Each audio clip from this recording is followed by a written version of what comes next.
I do want to talk about our first look in North America and Europe with the 10 champion pick ban phase.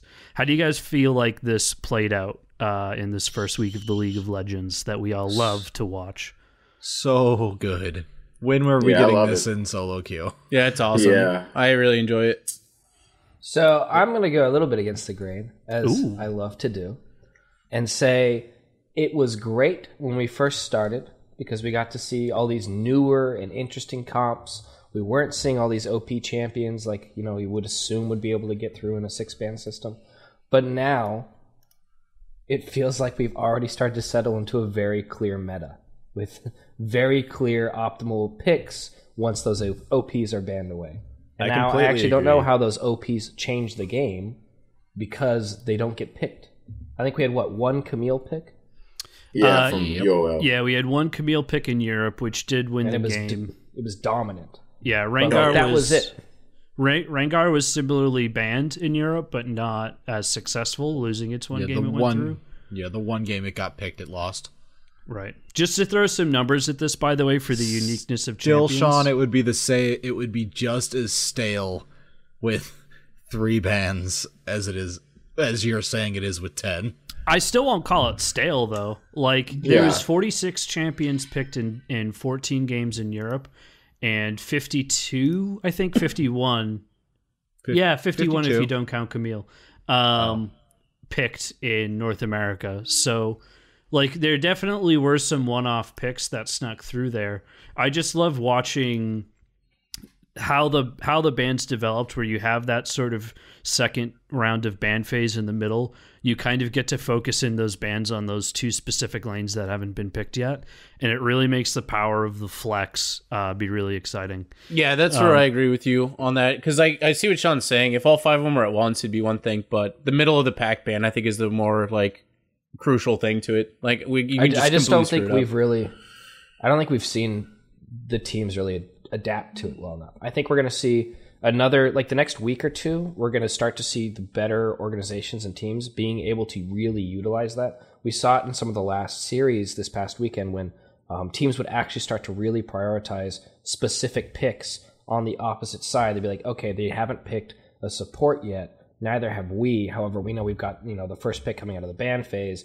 Let's make sure we get rid of MF and Zyra. Then we can force them to either get rid of Malzahar. So it's really cool to add that element right into the middle of it. And I think it's just going to get boring and very stale probably next week and the following week. And then we're going to see it really pick up again as people are seeing not only what is strong once you get rid of the OPs, but who is actually good at these other kind of stranger picks. Like Looper, you got to know he's going to be able to pick Singed, and Singed isn't half bad right now. In fact, I think he was pretty damn dominant on it when he did pick it. Yeah. So, LCK has been loving Singed too. Yeah. So we're going to see a lot of those things come in. And so I think we're going to see a lot more targeting bans in that second phase. Maybe in the first 3 picks on your side, forcing your opponent to not pick, one of their really OP champions that isn't going to get banned normally in that first 3. And then you ban it in the next 2, and then they've got to scramble. So we'll see some more stuff coming out of that. I just don't think it's going to be very useful for most teams for at least the next week. Well, I mean, it adds a whole other layer of complication. I mean, you only saw like 2 teams, I think, the whole weekend that really sort of utilized the new picks and bans system, like Dignitas and C9. We'll talk about that game later on. Yeah. But I mean, it's really putting a lot of pressure right now on the coaches and on the analysts to figure out how to use this new system intelligently, because it really does add so much more to the whole shebanger, Yeah. I really appreciated how Immortals used their game 2 ban phase against TSM, or was it game 1 where they actually didn't ban and missed one completely because of communication issues and not fully understanding.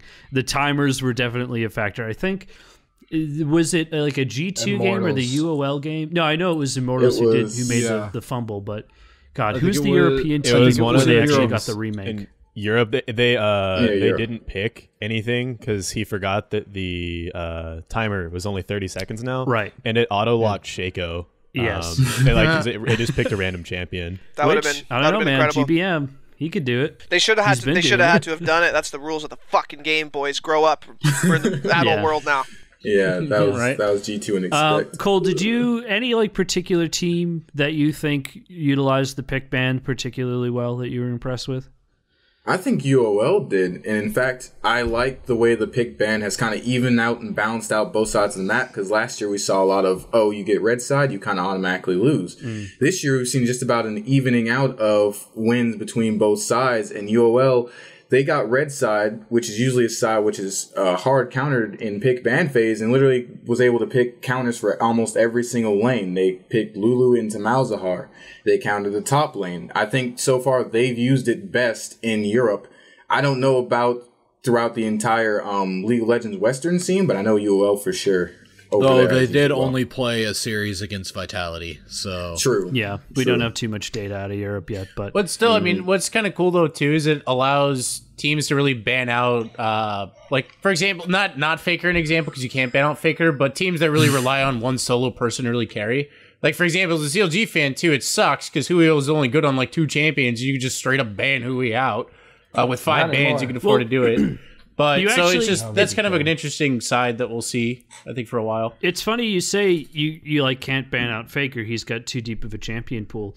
That now kind of highly depends on how much on what SKT does in their, or any team does in their pick ban. Because if you leave, the 2 roles that you pick down towards the bottom, you're basically opening yourself up to these 2 are going to have obviously the bans from the first phase, any picks that came out in the first phase of picks, and then a whole second tier of bans that can potentially get applied to you. So if you leave those top tier picks down towards the bottom for some of your best players, you're opening up the door to getting to additional specifically targeted bans.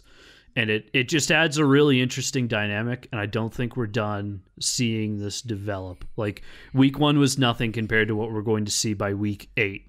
And it just makes you even more excited for the summer, where the games feel a lot more important.